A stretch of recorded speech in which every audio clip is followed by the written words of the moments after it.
All right, everybody, and welcome to BCB Live, the safest station in the nation. Drive safe, Dave here with a very dirty pair of glasses. Why do you see these? I can't even. What did I? What these came out of my pocket and I put them on right before that. I was like, what? And Drive Safe Dave here, along with Double Check Dale. Dale, do you have any glasses? I do not have any glasses. I do wear contact, and I just wear a contact in one eye. They call that. They ever get dirty like that? That's if they're that dirty when I put them in, then they hurt. Okay, so scratchy. They're scratchy. No, it's I'll tell you what. So here it is. We're celebrating the day, starting the new week, right? Here it is on a Monday, following the 4-day Thanksgiving festival treatment. Did you get enough to eat at all? I mean, did you get enough to eat this weekend? I got enough to eat this weekend. Every day this weekend, I got enough to eat. There was always more than enough. Do you do leftovers? Oh yeah. Are you a big sides guy? I'm a super sides guy. I love the sides. I love the desserts, Dave. So I just want to let you know, and I'm just going to tell you, on Thanksgiving Day, I have to have my wife hates it because I have to have a food plate, and then I have a dessert plate. Nothing wrong with that. No, I mean, and it's the same size plate. Still nothing wrong with that. I'm just telling you, there's something wrong with me that needs a dessert plate that big. I mean, it's human.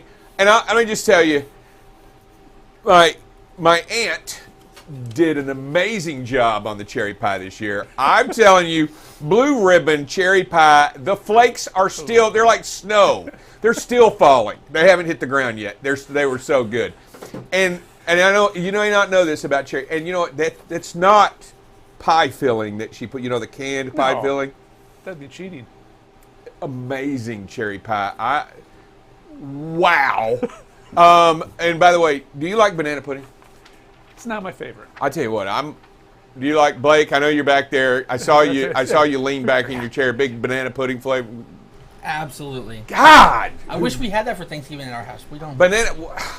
Now I had pumpkin pie, of course, and I had pecan pie, which is a staple. Which my mom made the pecan pie because that was amazing. And then, I tell you, and my wife makes sopapilla cheesecake. Have you ever had sopapilla cheesecake?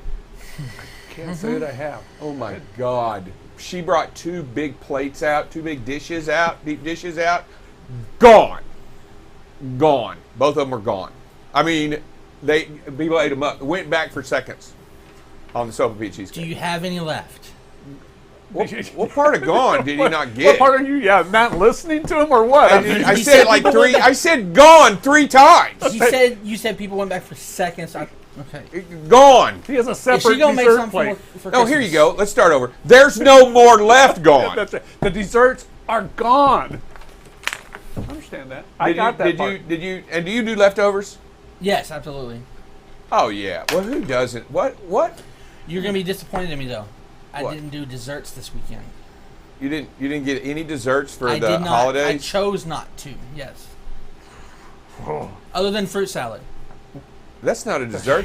That's a side. Not a dessert. That's a side. Yeah. My wife. It's a salad. My wife. It might be fruity. It a dessert. It's a salad. What part of salad dessert? I mean, there's a difference she puts there. whipped cream in a lot of whipped cream in it. So.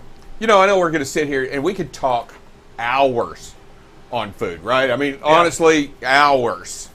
Pumpkin tort, that's always a What? good one. Pumpkin tort, pumpkin cheesecake, those are both really good. I mean, there and was now we're heading toward Christmas, so bring it on. Well, yeah, you know what's coming. So I'm on a diet, and so here we go. I'm doing good so far, winding it, going down the straight and narrow, supervised meals. Yeah, it's been 2 days, Dave. It's tough for some of us.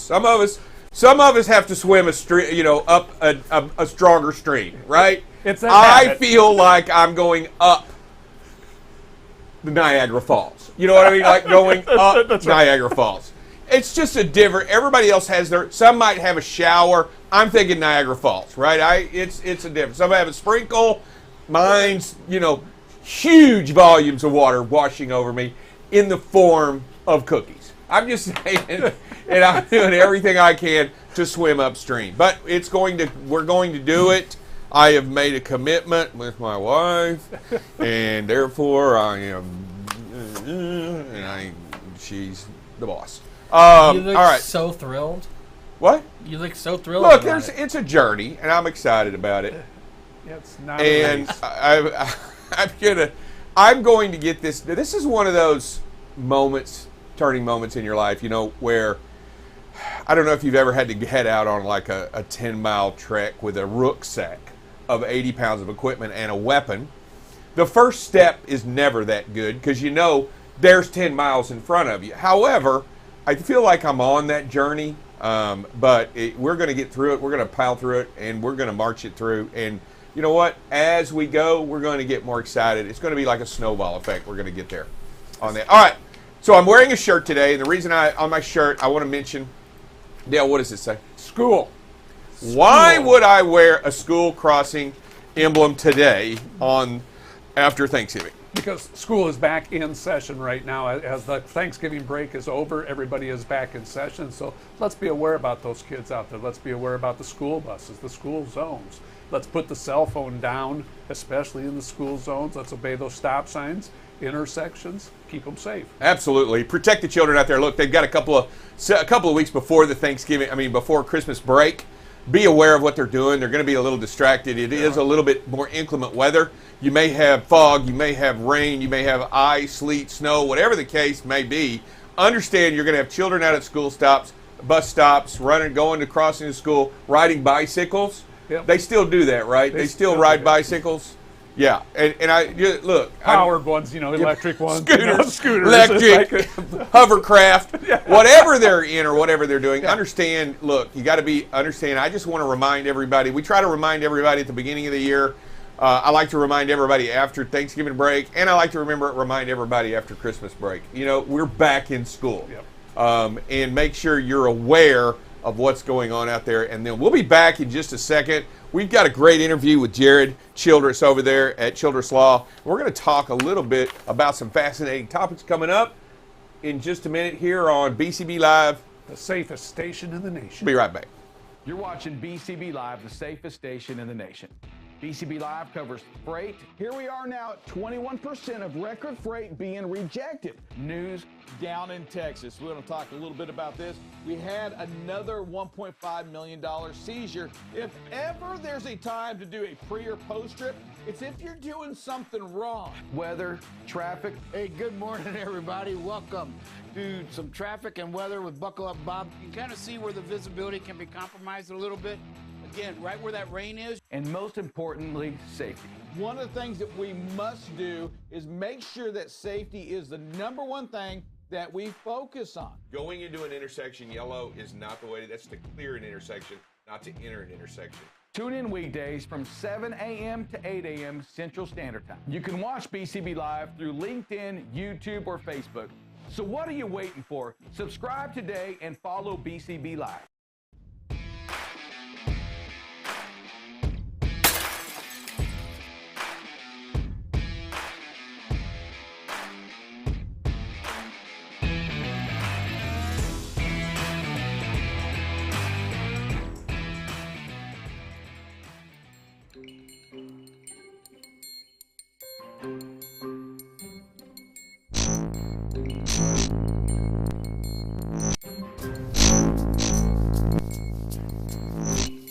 Sir Rick here, reminding you to tune in to our new segment called The Sledgehammer, featuring those who make a legal difference in our industry.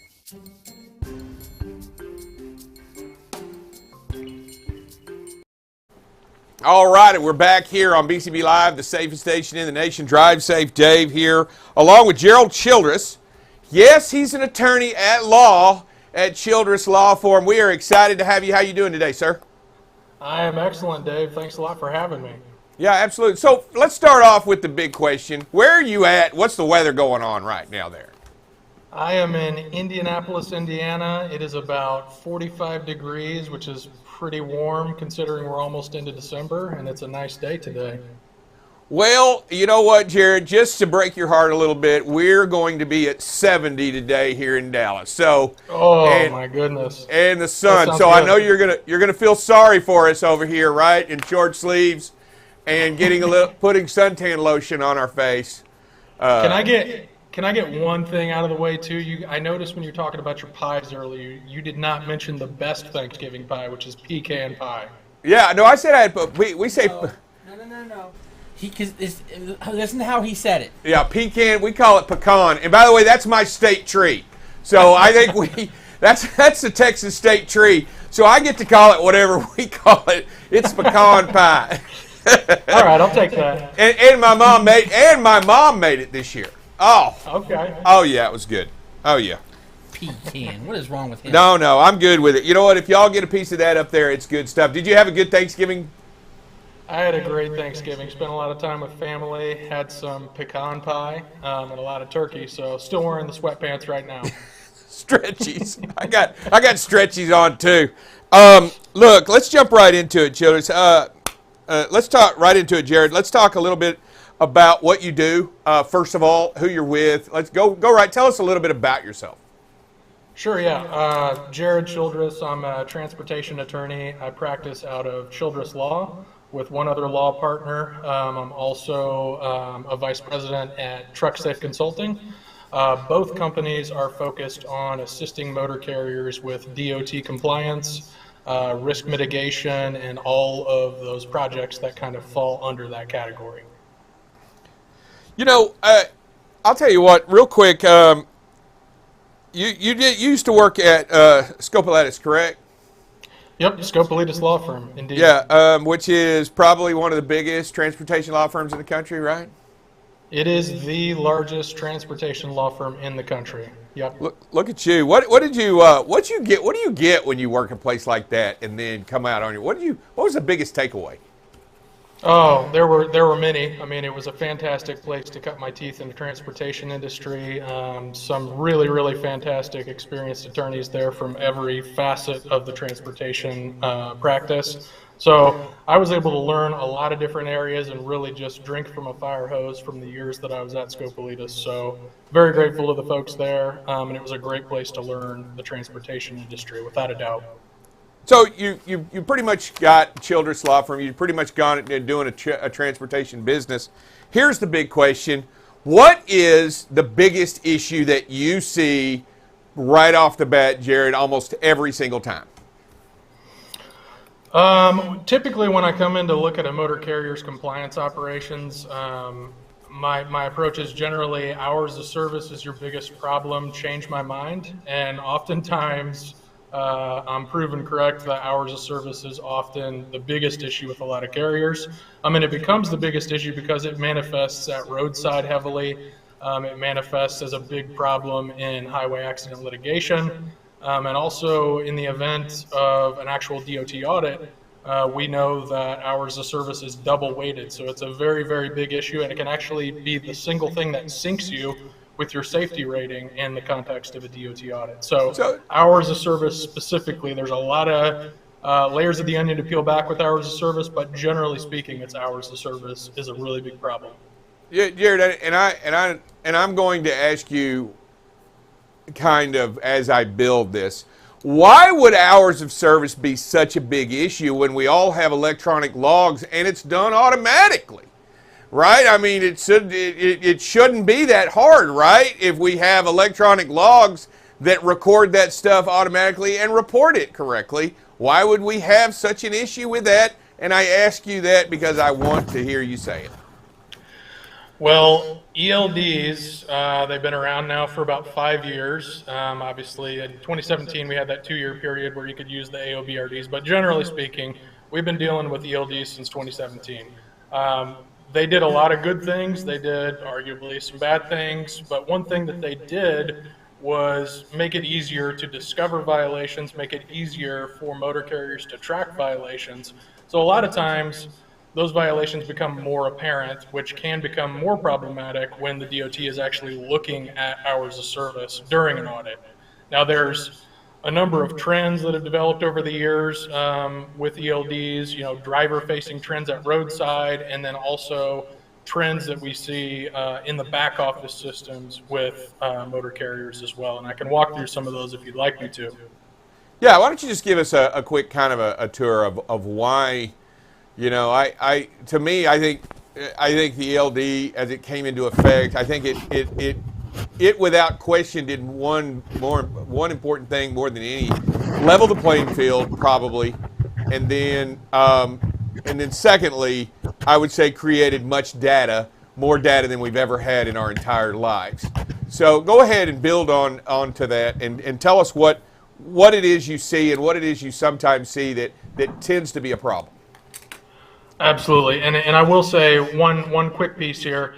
If I mention anything like personal conveyance or common ELD pitfalls, and you want to dig into those issues a little bit more, we have a lot of free resources on Truck Safe Consulting's website. So that's trucksafeconsulting.com. We've got a lot of free articles, a lot of free videos that you can check out to really dig into these issues a little bit more if you want to. But talking about driver-facing issues, if we look at the FMCSA's data that they release on roadside enforcement issues, we see some common pitfalls that continue occurring. I'll kind of walk through some of those here, but not having an ELD when you should have an ELD is still a violation that we're seeing at roadside, which is a little surprising. There's very few situations where you are not subject to the ELD rule, right? Like short haul, or if you have a vehicle that's a model year 99 or older. So understanding if you are required to have an ELD, generally speaking, if you're operating a commercial motor vehicle in interstate commerce, then you should have an ELD. And if you don't have an ELD, I typically recommend to my clients having just a brief little cover letter that's aimed at enforcement and informing enforcement why you aren't subject to the ELD rule. Putting that in the in-cab of all of your vehicles, that way drivers aren't responsible for explaining the short haul exemption and why they're not subject to the ELD rule. So that's a simple step that you can take to create clarity with enforcement, because confusion typically leads to violations. So not having an ELD, that's a common one that drivers have been getting violations on. Failing to know how to transfer logs. So if your device can't transfer a log for some technical reason, enforcement typically resorts to looking at the ELD interface or looking at the actual screen of the ELD itself. So it's oftentimes not a violation if your device can't transfer a log, but if you don't know how to transfer a log, you're certainly going to be getting a violation for that. And then kind of hand in hand with that, drivers should have either electronic or paper forms of their ELD manual, their transfer instructions, and then also a supply of blank logs, at least 8 days of blank logs in their truck. We see violations for that as well. Failing to mount the ELD properly. So if you have an ELD, it shouldn't just be stuffed in your pocket, connected to the ECM, or thrown up on the dash, just sliding around. You should mount that ELD in a fixed position in your vehicle and make sure that it's visible from a normal driving position. Another thing that kind of goes hand in hand with that one as well, you need to be able to hand the ELD to enforcement. If enforcement can't look at the ELD, put their hands on it, that can be a violation that you receive. So if your device can't be dismounted from the dash, or if you have a short tether that can't reach to the window, you could get a violation for that. That's one that we see a lot of on the driver's side. And then lastly, unassigned drive time. Every time that you log into your ELD, you'll get a prompt if there's unassigned time on the device. Don't ignore this prompt. Either accept or reject the unassigned time, because enforcement can see that unassigned time, and you'll probably get a violation related to that unassigned time if you neither accept or reject. Threw a lot at you there, but those are the common driver issues that we're seeing related to ELD at this point. You know, I'm glad you mentioned every single one of those, because as a truck driver, all of those are real in-world experiences. Knowing how to transfer the stuff to the law enforcement, it should be pretty easy, and you should never accept unassigned driving if it's not yours. I mean, Exactly. If it's not yours, don't accept it. I mean, that's your log. If it's not, and the important thing is accepting or rejecting it then pushes the time one place or another. If you reject that time, then it goes into that back office function, where then it's the responsibility of the motor carrier Correct. to look at that unassigned time, assign it, annotate it, do something with it. So you're helping the motor carrier as the driver by accepting or rejecting that time, and you're helping yourself, frankly, as well. Okay, so we got some of the pitfalls in there, and let's honestly, we did talk about some of the pitfalls as they do and as they apply. Let's talk about some of the good things that has come from the telematics. How about scoring and tracking? What do you think about those, Jared? Yeah, that's a really big one right now, and I deal with that one with a lot of my clients as well. Many of the ELD systems offer additional telematics offerings, some of which motor carriers aren't even aware of. So first of all, it's really important to understand what telematics your ELD system is gathering. And when we talk about telematics, all we're talking about there is the long distance transmission of computerized data. That's kind of the definition of telematics. So we're looking at cameras, vehicle diagnostics, ELDs. Those are the main ones, right? So driver scoring metrics are often gathered in the background of these ELD systems. So it's recording things like speeding, hard braking events, unsafe starting, you name it. There's a lot of them out there. But these events are recorded, and ultimately, a lot of times, there's a score that's generated and populated for that driver specifically. So if you have a driver that has a horrific score and you're doing zero coaching, zero remediation for that driver, that's a big problem, obviously. And when we're talking about the 500-pound gorilla in the room, which is highway accident litigation and nuclear verdicts, right? If this if the scoring metric is not examined and acted upon, it could hurt you more than it helps you. So I would encourage you to get a handle on what's being recorded in the background for your telematics offering, and then make sure that you're taking the appropriate action, because coaching recommendations are often also generated in these telematics systems. But again, as you point out, this is a major positive. If you are gathering sufficient data, if you're not gathering too much data, and you're able to act upon it with your safety group, I think that the telematics offerings can be great for providing coaching, incentivizing safe driver behaviors, and just using the data generally that's being gathered, because it can be an overall positive, as you point out. You know, I think, and Jerry, tell me if I'm wrong, being from the experience, if somebody sees and views the carrier as a good citizen, doing those kinds of things, making sure that they're looking at that data and they are coaching and they are providing assistance and they show a drastic improvement across the board of their drivers in scoring over periods of time when they first come in to later, maybe that additional training, that says big things to a jury. That says big things to a peep, right? Doesn't it? I mean, honestly, if you're being a good citizen out there and doing the right things, that actually has a positive influence, right? Absolutely, that's a great point, and a lot of what we've seen litigation turn into, particularly highway accident litigation, is turning into this reptilian theory, where the narrative is much more about the reputation of the motor carrier as opposed to the actual actions of the motor carrier. Oftentimes, when the reptilian theory is employed, you'll sit through a deposition as a driver, and there's literally zero questions about the actual accident itself, the driver behavior on the day of the accident, the actions of the driver, whether appropriate or not. It's all about the motor carrier. What training did you receive when you came onto the motor carrier? How were you onboarded? What kind of coaching did you receive? And to your point, if you're appropriately coaching these drivers based on these triggered events from the telematics system, you take away that narrative, which is what I often tell my clients is one of the most important things, is controlling that narrative, because discovering violations, discovering issues related to industry best practices, you're allowing those things to be preached to a jury, and you are facilitating that bad narrative, that usage of that reptilian theory. So if you take that back, you take away that narrative, which is really, really critical, and your attorney can control that narrative and talk about the positive things that motor carrier is doing, and really make that narrative less about the reptilian theory and more about this is a motor carrier that cares about public safety, and much more than just moving freight down the road, which is what the plaintiff's bar would typically argue against a motor carrier in the context of a highway accident.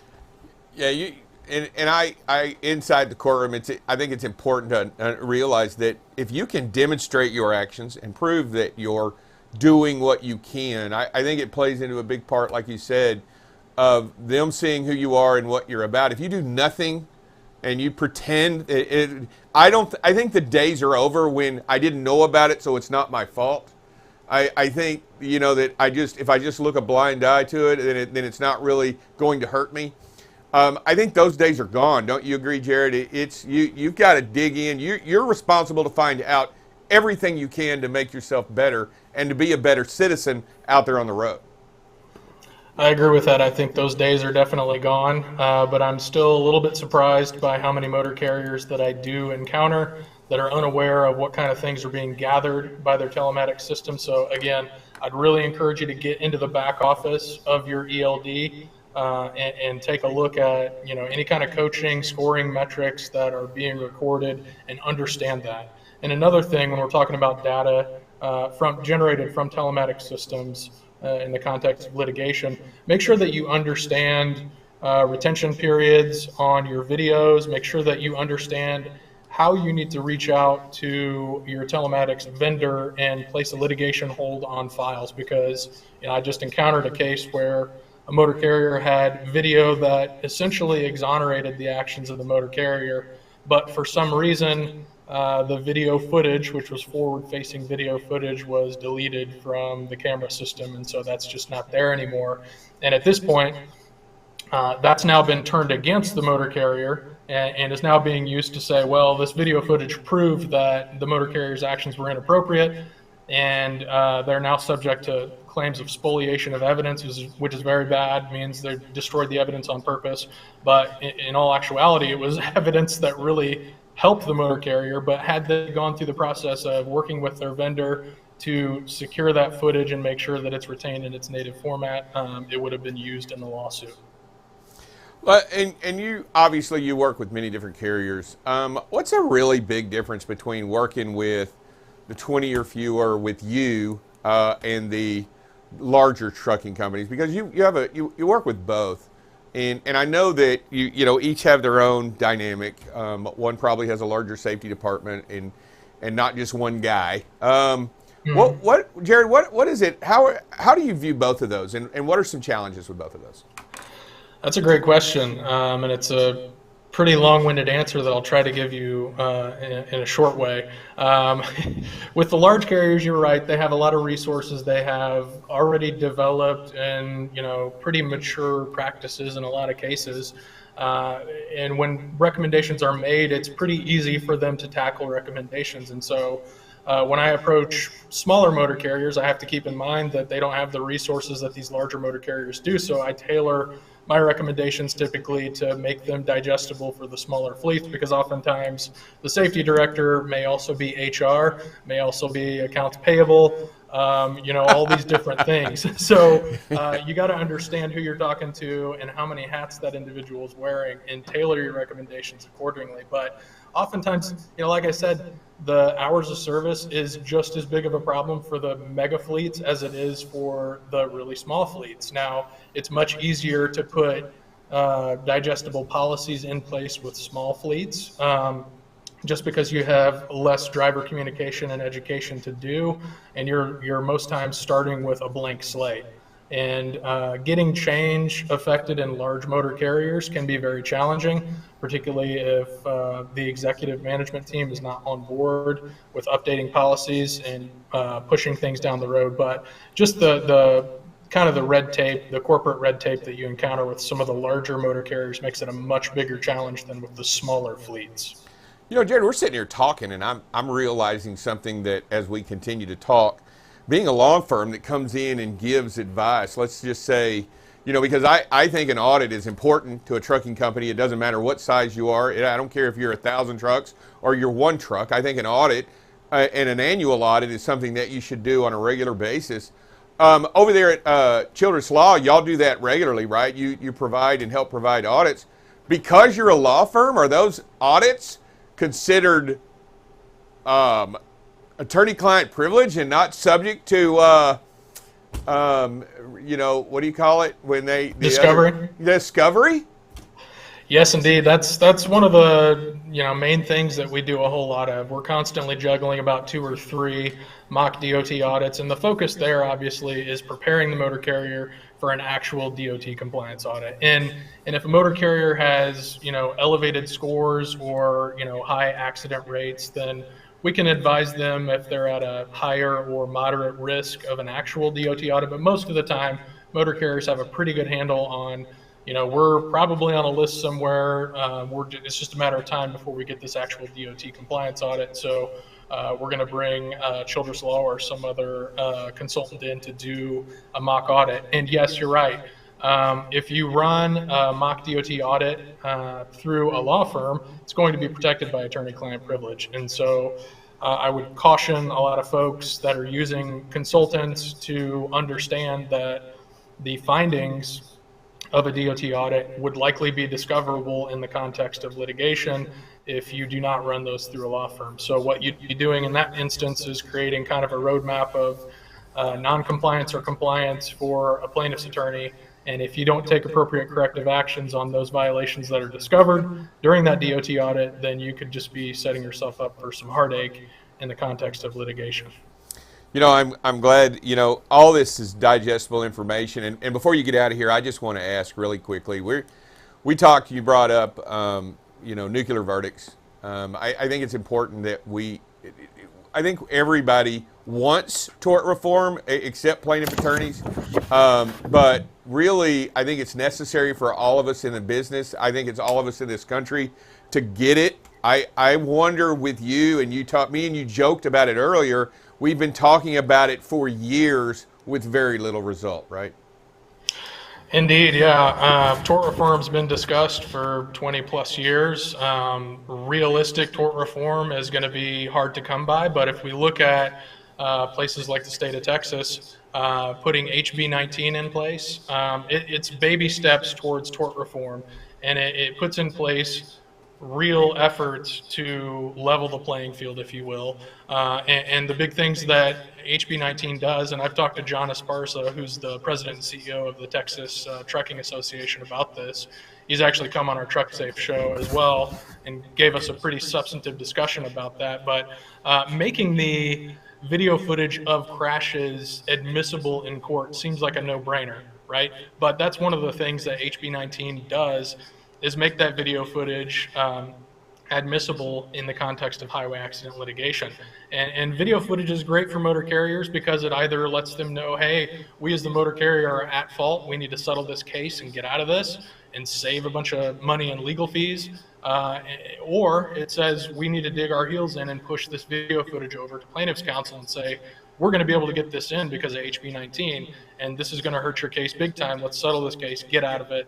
And it helps the motor carrier in that regard. Another thing that HB 19 does, and again, these are baby steps towards tort reform that other states should strongly consider, bifurcation of trial between liability and damages phases is something that can occur with HB 19. Obviously, plaintiffs' attorneys don't really want the bifurcation of trial because they want to commingle liability and damages issues and have the jury hearing these reptilian theories put forth in front of the same jury that's going to be deciding on damages in the same venue. So HB 19 takes baby steps towards tort reform, but they're big baby steps in my opinion, the first ones that we've seen for a long time.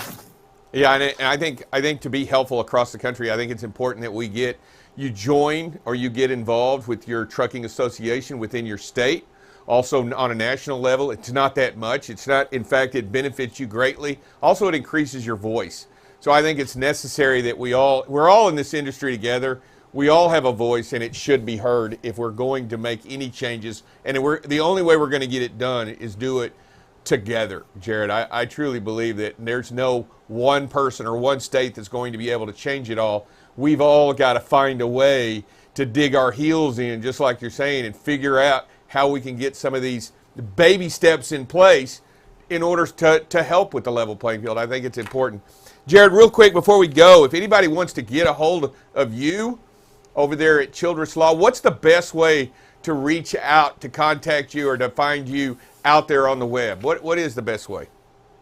Yeah, you can shoot me an email on my email address here below on the screen, or you can go to childresslawpllc.com, check out our website. We don't have a lot of content on the website by design. If you're looking for helpful content, you should go to trucksafeconsulting.com and check out our articles, videos, and some of our trainings as well. So that's how you get a hold of me. All right, we do appreciate it, Gerald. And Jared, I appreciate you coming in, talking to us, man. I hope to ask you back again soon. But before you go, I ask all my guests to say one thing. I ask them to state their name, who they're with, and that you're watching BCB Live, the safest station in the nation. Can you do that for me? I got you, Dave. Hi, I'm Jared Childress at Childress Law and Truck Safe Consulting, and you're watching BCB Live, the safest station in the nation. Hey, all right, I appreciate you, Jared. Thanks a lot, man. We'll see you later, and have a good week. Thanks. Bye-bye. All right, that is Jared. When we come back right after this message, we're going to bring on Double Check Dale, who's got a couple of videos and some pretty cool information about challenging. He's going to challenge me. We'll be back in just a second.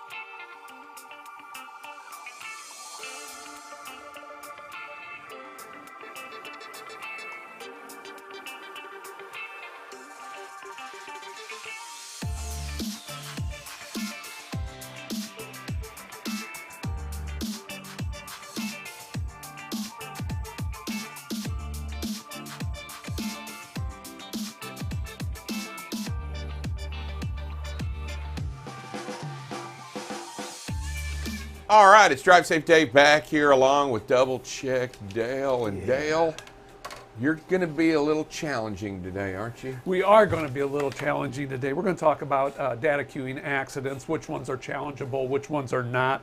And it's by design because we don't want to waste a lot of our time as a carrier, motor carrier, challenging ones that are not. And so we're going to start with a couple that are. You know, rear end accidents are probably the most expensive accident in the trucking industry and one of the more common ones. You know, if you are struck in the rear end in a rear end accident, your driver is, that is very definitely a challengeable one. Now, it becomes a little more cloudy depending on if they run into the side of your truck or the rear of your truck, at what angle and at what position they run into your truck. So if we look at this slide right here, rear end one, clearly just straight into the back end, challengeable.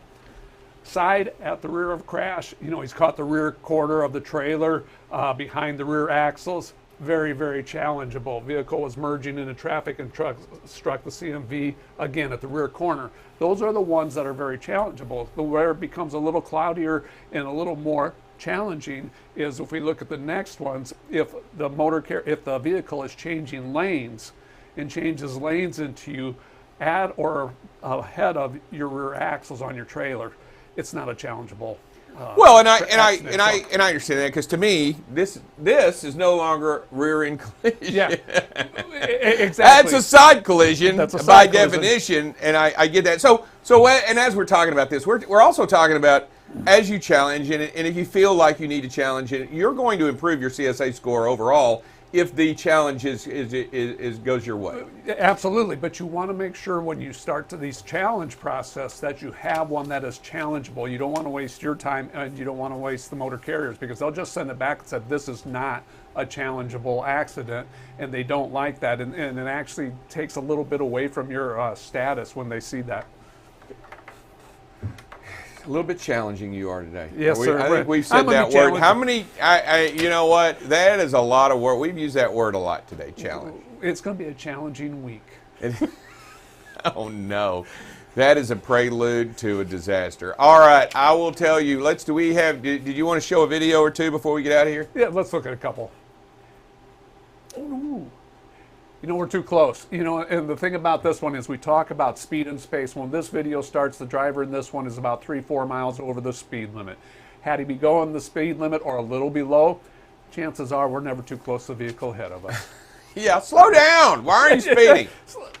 Why are you speeding? You wouldn't be that close to the vehicle in front of you if you were going the speed limit. Next video. again, just a little too close here. Actually, not a little too close. We're just too close here. I mean, this is tailgating. This is, you can't see around them. You're too close. Back off. Yeah, and by the way, this move right here that's being made, I know this move from way back. Yeah. You're waiting until the car on your left passes and you're going to shoot over and go around at the last minute. Not the move you want to make, not the safest move, not the move we make here in the safety. You know, and if you're following further back, do you get a chance to move over sooner when the car goes? Absolutely. And you give everybody more space, just so everybody knows we're good stuff. All right, no. We're not going to run that stop sign there. He did it. Oh, they did it. Really? Okay. Stop means stop? Stop means stop. Doesn't matter where, when, how, or how. Stop sign means... Even if you're familiar with it, go through that intersection every day and you know that nobody's coming? No, you should know that you should stop there every day. Okay. Just checking. They're saying. Y'all are going to love this one. Yeah, we talk a lot about rolling through a stop sign. This is not a case of rolling. This is just blowing right through that stop sign. Driver, come on. Got to stop for that. Thanks for sending this one in, folks. We appreciate this video. However, we're going to use this as a training tool. Yes. This is not what to do. Just so everybody knows, not what to do. Okay. Not bueno. All right. Look, that's not good stuff. But it's nice to know that we have an opportunity to learn from some of the mistakes others make so that we don't make the same ones. Yeah, I mean, like your guest said today, it's what do we do with the information that we're generating, the videos, and what are we learning from them? And so that's what you got to do, is take a look at them, say, hey, we could do this better. How can we do it better? And I'll tell you, and everybody out there, and a lot of the drivers that watch the video, they see these are real world experiences that they see every single day, every mile out there on the road, and what they choose to do with it in that mile and in that moment matters and makes a difference for safety. And that's what we do here. We do safety on a scale like never before, and we are going to lead the charge in safety. There we go. All right, this is Double Check Dale, Blake Man of the Boards, and Drive Safe Dave, wishing you all well and to be safe here on BCB Live. The safest station in the nation. See you tomorrow.